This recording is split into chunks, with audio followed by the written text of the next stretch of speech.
Buenas noches,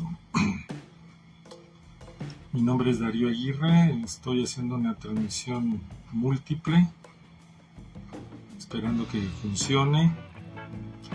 Uno de los canales es el perfil personal Darío Aguirre en Facebook. El otro es uno de algunas actividades que realizo en torno al conocimiento del cuerpo, que se llama Centro Feldenkrais del Sur, en virtud de que soy maestro en el método Feldenkrais. Y también estoy transmitiendo en vivo, espero que sí esté dándose, en YouTube, que es lo que voy a confirmar ahorita. Confirmar que se está dando esa transmisión. Y bueno, ¿cuál es la idea de este video en este momento? Platicarles acerca de algunas ideas que quiero compartir. Dice aquí que próximamente en el video del YouTube.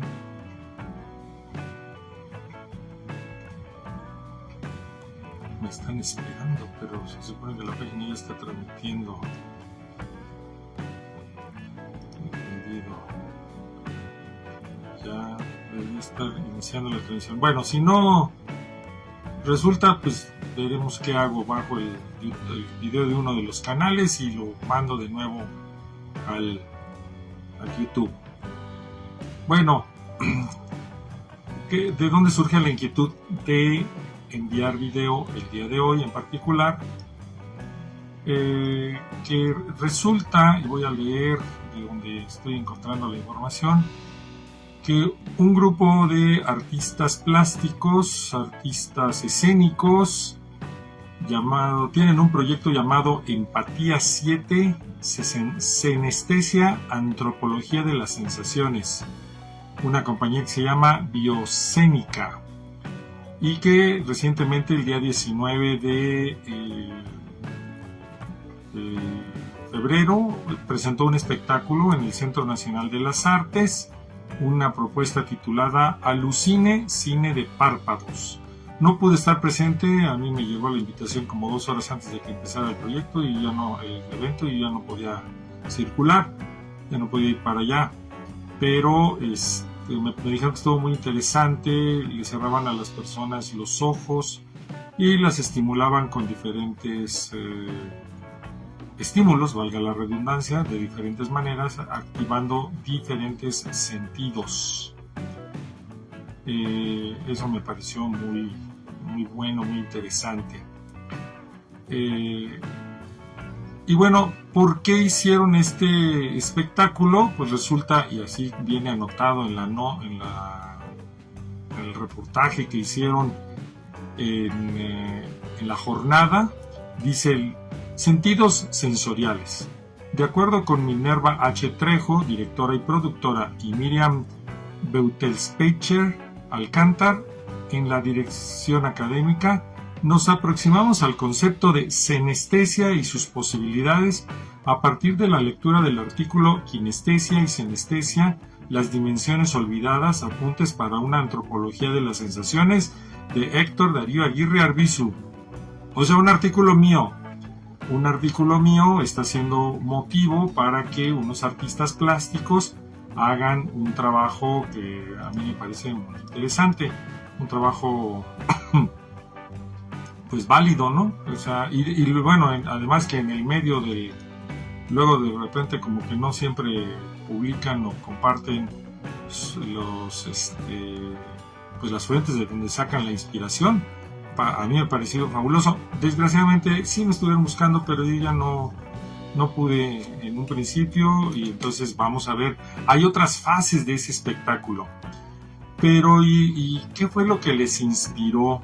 Exactamente no lo sé porque no he platicado con ellos, pero me da gusto de poder platicar de mi artículo, el que yo publiqué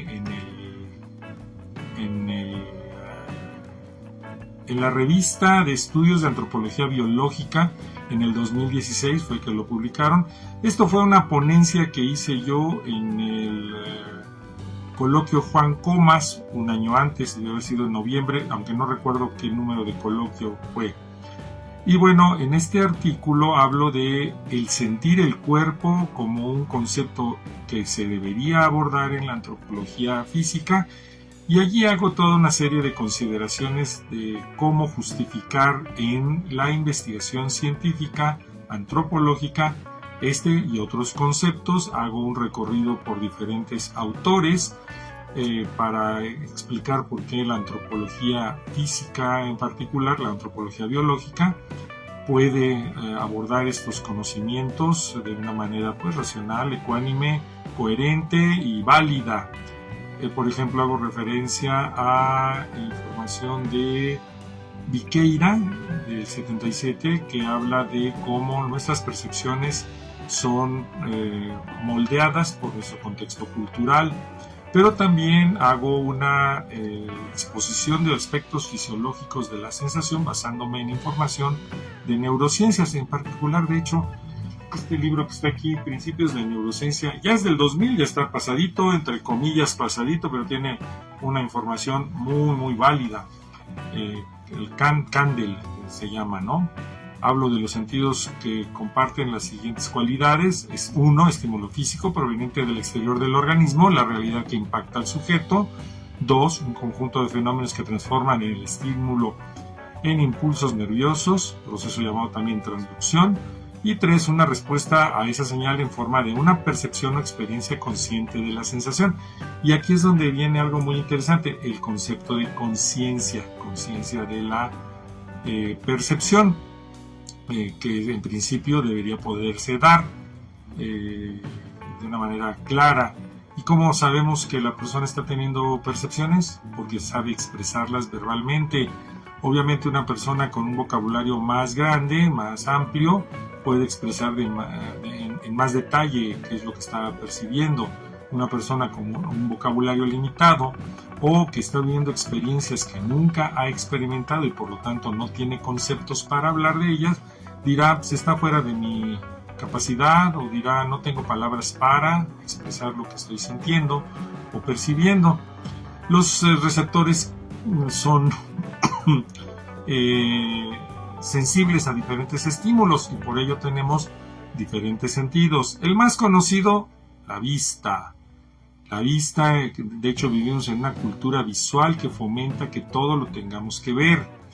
El sentido del oído, pero el sentido del oído no es exclusivo, es decir, no es de los prioritarios. Tenemos 2 oídos que nos permiten escuchar de diferentes ángulos para que cuando escuchemos volúmenes diferentes, es decir, volumen de intensidad de sonido diferente, giremos la cabeza en la dirección en donde los sonidos se equilibran. Por ejemplo, el hecho de que tengamos 2 ojos nos permite una visión de tipo 3D de bulto. No necesitamos lentes virtuales para tener visión 3D. Es estereoscópica ya de por sí, y de hecho personas que han aprendido a tener visión estereoscópica porque usan sus 2 sentidos, sus 2 ojos, son capaces de, cuando pierden un ojo, seguir viendo en profundidad. Es para lo que sirve. Tenemos el sentido del olfato, que nos permite a través de receptores químicos oler. Hacer la aplicación de ellos implica oler. O en la lengua, las terminales degustativas, que nos permiten, de acuerdo a la zona en la que se encuentre, el sabor, ser capaces de percibir los diferentes sabores, porque la lengua está dividida en zonas que son más sensibles a lo dulce, a lo salado, a lo agrio y así sucesivamente. Entonces, según donde captemos el alimento, y si lo repasamos por la boca podrá pasar por todos los receptores, podremos captar sabores aislados o combinados y analizarlos. Tenemos entonces también el tacto, y lo represento con el dorso de la mano. Normalmente lo presentamos con la mano extendida. A ver, ¿cuál se ve más iluminada? Es que aquí tengo la lámpara. El tacto representado por medio de la mano, pero resulta que no es la mano lo único que es sensible al tacto, sino es toda la piel, todo el cuerpo. en los pliegues del cuerpo, los pliegues naturales también, en partes íntimas también, donde haya piel, ahí sentimos, en las axilas, claro que sí, en el cuello, detrás de las orejas, todo lo que sea superficie, ahí hay sentido del tacto, nada más que culturalmente no enfatizamos ese aspecto y dejamos que todo sea básicamente de contacto manual, nada más, pero bueno, existe toda una gama de posibilidades. Bueno, en el artículo menciono estos y otros aspectos, pero es que hay otras sensaciones que nosotros no tomamos en cuenta, 3 sentidos más. El primer sentido que no tomamos en cuenta o que no nos fijamos es el de la senestesia, precisamente el que enfatizan en este artículo de La Jornada, publicado publicado el 19 de febrero, precisamente cuando fue el evento. Porque no se había fijado la ciencia en enfatizarlo como algo importante. ¿Qué es la senestesia? La capacidad de sentir las sensaciones de las vísceras, corazón, vísceras inferiores, todo lo que es el abdomen, y que nos ayuda a sentir que estamos vivos. Esa es la senestesia. ¿Cómo estás? Allá, Jorgito, ya te vi que estás conectado. Entonces, la capacidad de sentir toda la zona abdominal y el corazón y todos los órganos internos nos permite tener la sensación de que estamos vivos, y cuando hay disfunciones tirantes a la enfermedad, nos hablan de que algo está mal, y por eso tenemos sensaciones como cualquier descripción que hayamos hecho metafóricamente de nuestra sensación. Tengo el estómago vacío, es una forma de decir tengo hambre, pero literalmente se siente aquí en la boca del estómago, abajo de las costillas, un hueco. Tener mariposas en el estómago es una forma de estar emocionado y muchas veces asociado a estar enamorado. Bueno, y tenemos otro sentido, el de la kinestesia. La kinestesia nos ayuda a sentir la ubicación de nuestro cuerpo en los diferentes momentos, en los diferentes segmentos y en las diferentes posiciones. Podemos sentir si estamos sueltos o relajados o tensos, si estamos móviles o inmóviles, si tenemos una pierna flexionada y en qué grado, si estamos sentados o parados.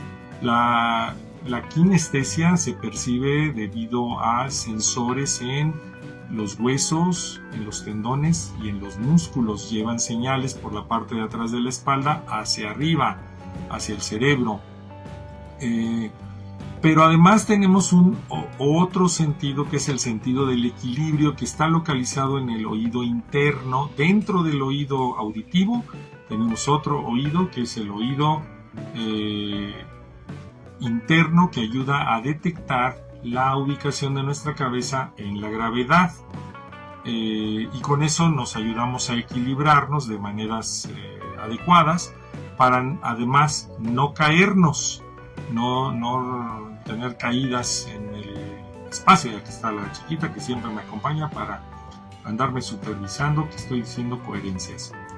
Y entonces esos 3 sentidos normalmente ni siquiera nos lo enseñan en primaria, no nos lo enseñan en secundaria, no nos lo enseñan en nivel preparatoria y muchas veces ni siquiera en nivel licenciatura. Y como vivimos en una cultura a la que a esos sentidos se les menosprecia, pues no los tenemos en cuenta.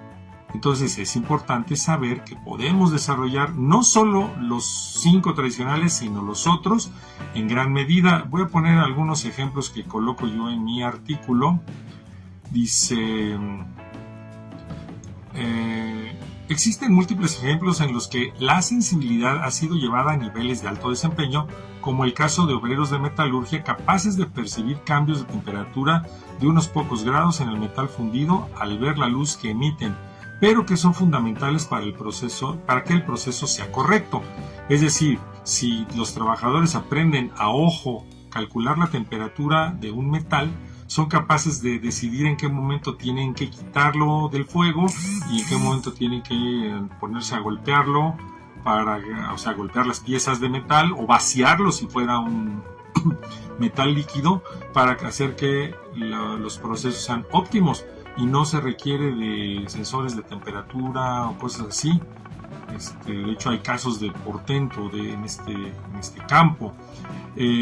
Para el sentido del tacto, las personas que en el área de la medicina, enfermeros, enfermeras, médicos, que tocan la zona radial, esta zona de la mano, para sentir el pulso, son capaces incluso de ya no tener que usar aparatos, ya nomás ponen un dedito, pum, ya.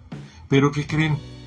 Los chinos, sobre todo las personas en el campo de la medicina, son capaces de detectar 3 pulsos si tocan suave aquí en la arteria radial, y 3 pulsos más si presionan un poquito más profundo, y además son capaces de distinguir al menos 39 variaciones de calidad del pulso.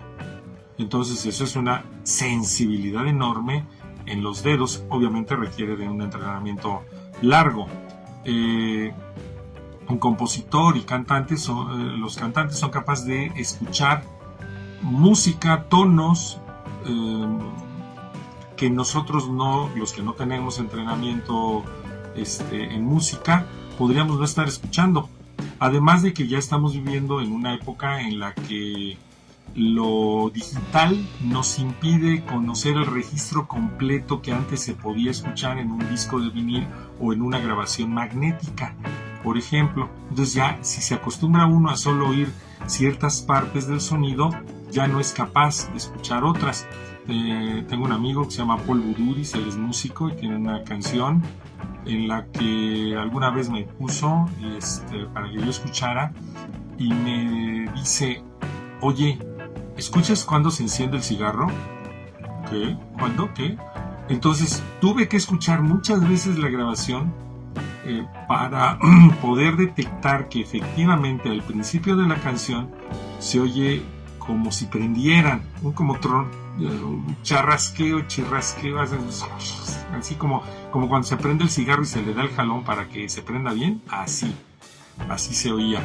Pero no se oye, el que no tiene preparado el oído para eso, no lo escucha. Yo tuve que prepararme.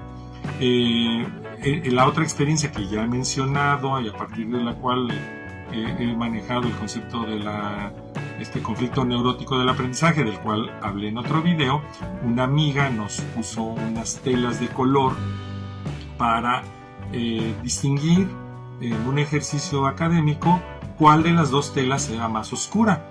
La mayoría de los compañeros renunciaron al ejercicio. Yo me estuve más de media hora tratando de entender y percibir que había una diferencia, y entonces después de más de media hora lo que ocurrió fue que en esta mano, hagan de cuenta que ¡fum!, se hundió, y a partir de ese momento la tela de ese lado fue más oscura. Cuando yo traté de que fueran a verse iguales, ya no se pudo. A partir de ese momento, yo no había movido las manos, sino que ese era el efecto que se había sentido, y un movimiento como de 20 centímetros o más, así, alejado, ¿no? Entonces, cuando ya regresé al salón, ya pude ver que los dos montones de donde había sacado los trozos de tela eran claramente diferentes. Los demás no lo percibían. Eso quiere decir que la percepción y el uso de los sentidos requiere de entrenamiento consciente y voluntario, de querer distinguir pequeños detalles de la realidad. Tengo registrado aquí que los trabajadores de la industria textil pueden distinguir hasta 20 tonalidades diferentes de un mismo color, lo que puede influir en la calidad del producto. No recuerdo dónde saqué ese dato, pero estoy seguro que es cierto, lo podríamos confirmar. Dice, los expertos catadores en sus varias modalidades de vinos, de comida, etc., son altamente apreciados por distinguir las cualidades de los productos. Eso se logra por medio de ensayo y error, de experiencia continua y la socialización con otras personas. Si no compartimos nuestros aprendizajes sensitivos, es muy difícil que realmente los confirmemos. Yo me acuerdo haber visto desde que era niño un video, un programa en televisión, en el que el catador de salmones metía las narices al salmón para determinar el valor, y eso lo tenía que hacer diario porque entraba a la bolsa de valores el asunto y era un catador muy prestigiado en ese momento. Ocurre en cuanto a percepción, pues los gemólogos, que logran saber casi de ojo si es valiosa o no, o viable de ser trabajada una joya, una piedra, ¿sí? No sé si ahora, pero antiguamente las personas ciegas que recibían un billete podían saber de qué valor era el billete con el puro tacto.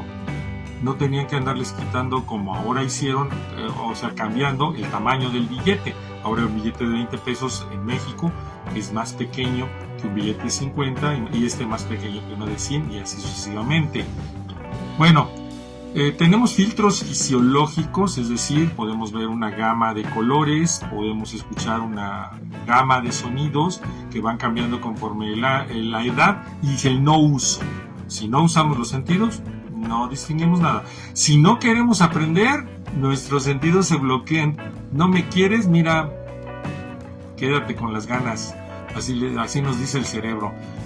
Entonces, pero hay unos valores fisiológicos comunes a todos los seres humanos que pues, son como barreras, pero también están las barreras perceptuales, culturales, que tienen que ver con el vocabulario,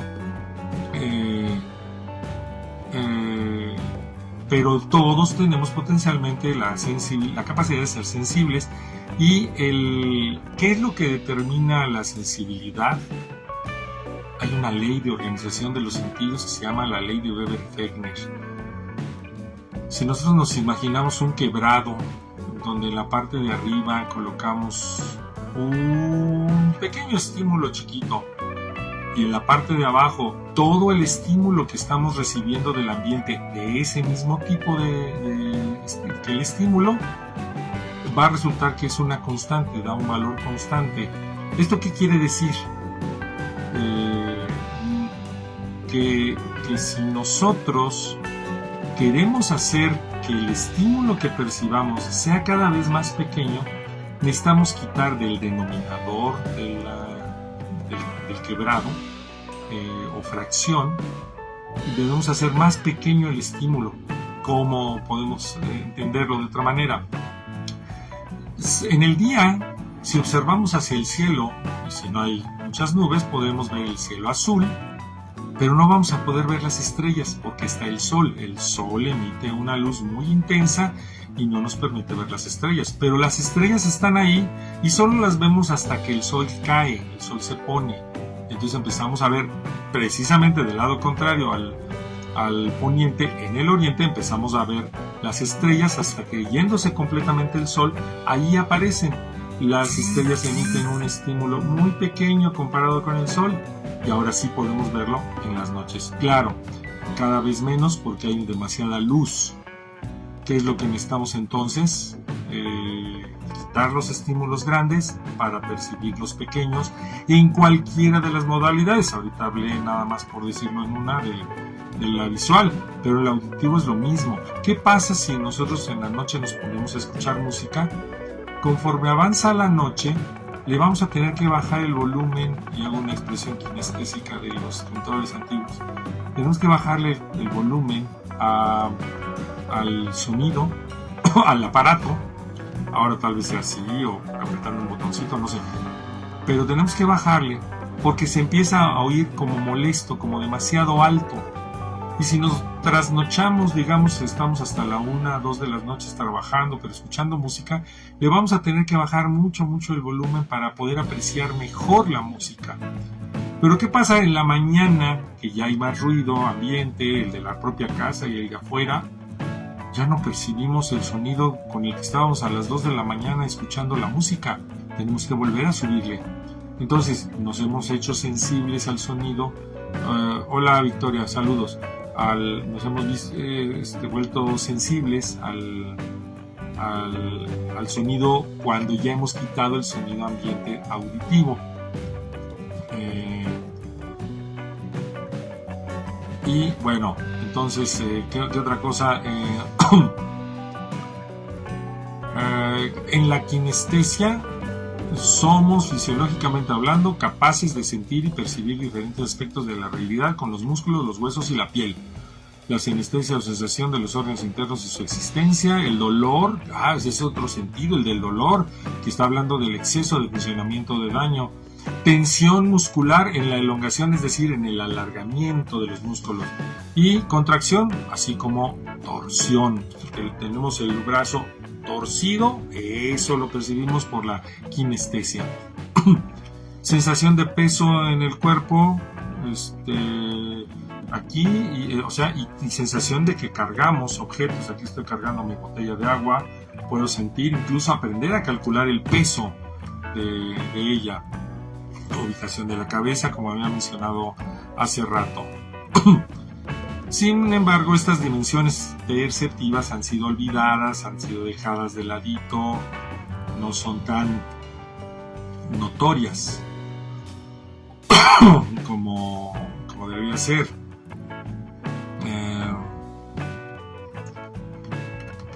Y además, la kinestesia es la base de la formación de la imagen corporal. En la parte media de la cabeza, aquí, si tuviéramos una diadema que nos permitiera un audífono, en esta zona tenemos el registro fisiológico de los órganos de los sentidos del cuerpo y de los músculos. Entonces, cada que hacemos un ejercicio de percepción kinestésica, modificamos esa zona. Entonces hay una base, esa zona se llama somestésica, es la base de la formación de la imagen corporal. Se le llama también esquema corporal.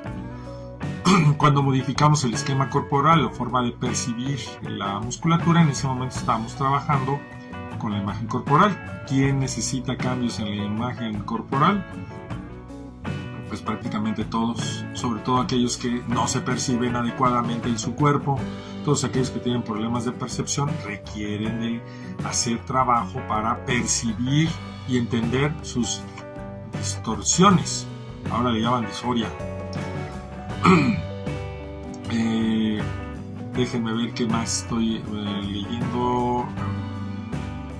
Pues menciono aquí a Jacobo Greenberg Silverbaum, porque él habla tiene una técnica que se llama meditación autoalusiva. Él investigó muchísimas formas de meditación y él formó una llamada autoalusiva, que parte de la integración, lo que constituye la capacidad de sentir una parte del cuerpo para después desviar nuestra atención a otra hasta tener una imagen clara de la misma y proceder de nuevo a registrar conscientemente otra parte para después hacer eso mismo con varias partes hasta que logremos tener una percepción global de la totalidad, logrando una integración final. Eso es lo que proponía en su meditación autoalusiva. La imagen corporal se va formando desde pequeños, pero alcanza un pico a los 12 años de edad. Hicieron pruebas, les tomaron fotografías a los chicos desnudos. Está hablando de los años 60, se me alarme. Y entonces les mostraron las fotos a los niños, ¿sí? Y les pedían que distinguieran cuáles fotos eran suyas y cuáles de otros, porque se las revolvieron. Y entonces, conforme iban avanzando en edad, los niños eran capaces de percibir su propio cuerpo, incluso en la parte de la espalda, ¿sí? Cada vez más acercándose a los 12 años, donde era por lo menos visualmente más perceptible. Esto está registrado a nivel científico. Aquí hablo también de que Gardner propone la teoría de las inteligencias múltiples, considerando que la inteligencia corporal kinestésica, eso lo digo yo, es fundamental para los seres humanos porque todo lo que hacemos lo hacemos con el cuerpo. No hacemos nada sin el cuerpo. Quien diga que no necesita del cuerpo, que es puramente, pues está de mente. o sea, de mente distorsionada. Siempre vamos a actuar con el cuerpo. Y aquí menciono, porque la idea era que toda esta serie de conocimientos se conociera o se fuera a abordar en el caso de la antropología, abordo a un autor que se llama Le Breton, que tiene un libro llamado El sabor del mundo, una antropología de los sentidos, en el que menciona apenas 2 rengloncitos al pie de página lo que es la kinestesia. Y eso quiere decir que la pierde, digamos, no la aborda. Recuerdo cómo podemos educar a los sentidos con el ejemplo de comer chile. Si tú le das a alguien a comer chile, lo más seguro es que en un principio le pique mucho. Y a los niños, ¿cómo los educamos? ¡Aguante! ¡No pica! ¡Pica poquito! O sea, expresiones de todo tipo, pero minimizando la idea de que pica, y se lo van creyendo hasta que son capaces de comer chile. Necesitamos el apoyo social para el consumo de los productos propios de cada cultura. Si a mí me dan algún tipo de alimento del cual no es propio para mi sistema sensitivo, es muy probable que yo lo rechace, o visualmente lo rechace porque no es lo mío, pero no quiere decir que sea malo, nada más que a mí me enseñaron a comer otras cosas, ¿no? La kinestesia nos ayuda a percibir, por ejemplo, cuando usamos nuestra llave para abrir la puerta, toda chapa tiene un pequeño secretito, y ya no nos damos cuenta, pero hacemos un movimiento que no es exactamente o exclusivo el giratorio, o levantamos o empujamos como en ángulo, y entonces ese es el secretito, al grado de que una persona que no conoce ese secretito y le damos la llave, no abre inmediatamente la puerta que estemos considerando. Eso es real, lo pueden comprobar ustedes. Tiene truco, toda puerta tiene truco, o hay que levantar tantito con las 2 manos o con la pura llave, y con eso tiene uno para entrar. Si nosotros nos acostumbramos a tener los muebles acomodados de cierta forma, cuando nos los mueven, aguas, ya no podemos, es un relajo, porque estamos chocando, porque ya teníamos en la memoria un registro del espacio donde nos manejamos, y eso produce que nos perdamos o nos choquemos, sobre todo con los muebles. Y bueno, la recuperación de la sensibilidad del cuerpo, es decir, poder sentir pequeños detalles de información de cada una de las modalidades, y en particular de la kinestesia, músculos tensos, músculos torcidos, cabeza desalineada respecto a la vertical, y todo eso requiere de una preparación, y ahí es donde entra el método Feldenkrais. El método Feldenkrais es un sistema para ayudar a aprender a ser más sensible a nuestro cuerpo y generar cambios posicionales, posturales, actitudinales hacia el propio cuerpo y hacia todo lo que podemos hacer con él en términos de movimiento. Aquí menciono algo muy interesante que colecté como dato. Ahí habla Vargas en el 2007 en un diccionario de términos deportivos, habla del sentido de la pelota, que es el sentido que se refiere a una percepción especializada que ayuda al futbolista a coordinar sus propios movimientos con gran exactitud para el manejo de la pelota, percepciones muy sutiles que incluyen el peso, velocidad y la altura del vuelo. Es muy interesante porque tienen que aprender a hacer propia la pelota, es decir, como si fuera parte de su propio cuerpo. Lo mismo que hacen en el aikido y en cualquier arte marcial en donde usen una espada. Es decir, así nos decía ahorita Shihan, hagan suyo el bokken. Pues sí, o sea, el bokken tiene que ser parte del cuerpo para poder manejarlo de manera adecuada. Pero obviamente si no tienes un manejo adecuado de tu propio cuerpo, pues aunque te parezca que es tuyo, pues no, porque la imagen corporal es la que necesitamos fomentar y mejorar. Y aprendemos, déjenme ver, normalmente un gimnasta emplea su kinestesia en profundidad se dé cuenta de ello o no, ya que es vital para saber dónde están situados todos los segmentos corporales, aunque durante su ejecución todo se realiza en automático y a nivel de percepción consciente todo sea muy bajo. El proceso de automatización es dado por aprendizajes retroalimentadores, por ensayo y error, con condicionamientos musculares del tipo pavloviano para obtener una contracción tónica más que fásica. ¿Por qué enfatizamos eso? Porque vivimos en una cultura de la fuerza. Nos estamos empeñando en ser fuertes y no sensibles. Y cuando somos fuertes mantenemos tensiones que no podemos eliminar fácilmente, entonces necesitamos bajarle a la fuerza. Ratti y Westbrook, que hablan sobre artes marciales, mencionan que hay un ki fuerte en las artes marciales japonesas y tiene que ver con el golpeo fuerte del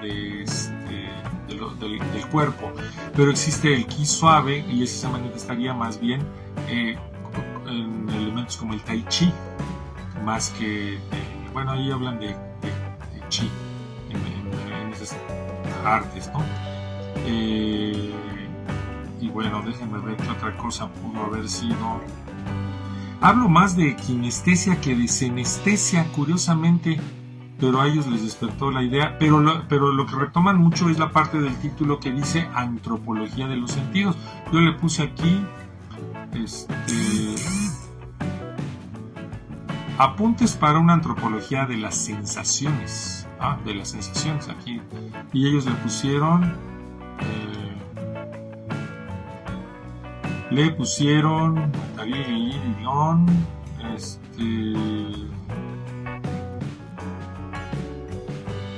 antropología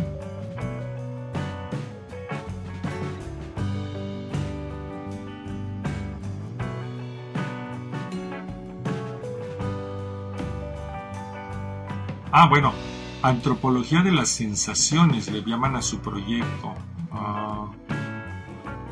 Igual que yo le llamo a este campo. Bueno, estos fueron solamente algunos apuntes para poder integrar. Hay que colectar más información, podría ser necesario tal vez después ya de casi 7 años del artículo, hacer una actualización en cuanto a buscar nueva información que confirme o desconfirme lo que ahí se propone, pero abarco muchos campos que podrían abordarse para que aprendamos a sentir mejor nuestro cuerpo, además de las sensaciones internas. De hecho, no hay mucha información acerca de las sensaciones internas y cómo interpretarlas de una manera racional y ecuánime. En la homeopatía se manejan mucho las variaciones de los diferentes tipos de dolor, es decir, se habla de dolores, aquí déjenme ver, por aquí lo tengo. Los dolores pueden ser ardientes, opresivos, adormecientes, pellizcantes, mordientes, cavantes, sacudientes, punzantes, raspantes, taladrantes, tironeantes, terebrantes, raspantes, desmembrantes o simple sensación de dolor. Y hay muchas más variaciones que yo no puse aquí. Eso es muy interesante porque a la gente que le duele el cuerpo, le duele una parte del cuerpo, ¿cómo es ese dolor? Pues como el dolor. ¿Por qué lo dice de esa manera? Porque generaliza que solamente hay una forma de dolor, un tipo de dolor, y pues no, hay muchos tipos de dolor que necesitamos aprender a reconocer. Pero bueno, después platicaremos de más. Déjanos ahí algún comentario una vez que ya hayas visto este video. Lo estoy realizando a la hora que puedo, no como algunos amigos quisieran, a la hora en que ellos llegan a su casa a descansar, caso de las 5 o 6 de la tarde. Tengo muchas cosas que hacer, pero bueno, y procuraré contribuir con materiales que sean útiles, funcionales. Estoy transmitiendo en vivo en mi canal personal y en el canal de Centro Feldenkrais del Sur, y pretendí transmitir en el YouTube, pero pues, según esto no recibió la transmisión, posiblemente porque estaba ocupando el recurso el Facebook en la cámara de la computadora, y no pudo ocupar el canal O sea, lo ocupó Facebook, pero no YouTube. Y es que el software para hacer transmisión múltiple que he conseguido, la verdad me ha resultado chafa. Así que voy a tener que buscar otra forma de comunicación múltiple, porque hasta quiero entrarle al TikTok. Bueno, entonces ahí les dejamos, que les vaya muy bonito, que se la pasen bien, cuídense mucho, y a otra cosa mariposa, porque Morfeo tiene cara de que quiere entrar a mi casa. Nos vemos.